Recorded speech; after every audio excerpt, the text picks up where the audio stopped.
Good morning, Joy. How are you doing today? Good morning, sir. I'm doing well, thank you. How about you? I'm good too. So, Joy, what would you like to discuss in today's session?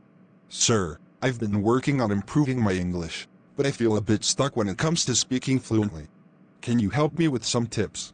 Of course, Joy. Improving spoken English is a process, but with consistency, you'll get there.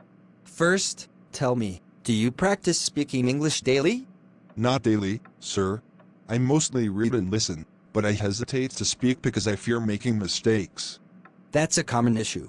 The fear of mistakes can hold you back. Remember, making mistakes is part of learning. Start small, try talking to yourself in English or narrating your day. For instance, what did you do this morning? Let me try. I woke up at 7 o'clock, brushed my teeth, and had breakfast. Then, I studied for a while. Good. That's a great start. The sentences are simple and clear. Over time, you can add more details to make them more engaging.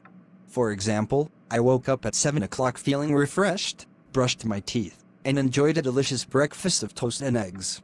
Oh, I see.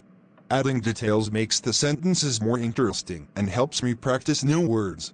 Exactly. Another tip is to listen to English speakers, watch movies, listen to podcasts, or even YouTube channels. I recommend shadowing, where you repeat what the speaker says, imitating their tone and pronunciation. Shadowing sounds interesting, sir.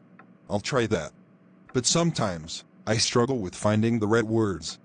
Building vocabulary is important. Start with common words and phrases. Keep a notebook or use a vocabulary app to jot down new words.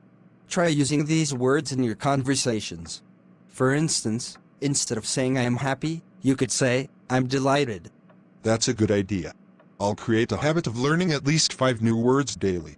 Wonderful! Lastly, find a speaking partner, someone you can converse with regularly in English. If that's not possible, record yourself speaking and listen back. It helps you identify areas for improvement. I think I'll start recording myself. It might feel awkward at first, but it'll definitely help. That's the spirit. Remember, confidence comes with practice. Speak as much as you can, even if it's just simple sentences. Over time, you'll notice significant progress. Thank you, sir. These tips are really helpful. I'll start practicing more consistently. You're welcome, Joy. Keep practicing, and don't hesitate to ask for help whenever you need it. Sure, sir. Thank you once again. Anytime, Joy. Keep up the good work. See you in the next session. See you, sir.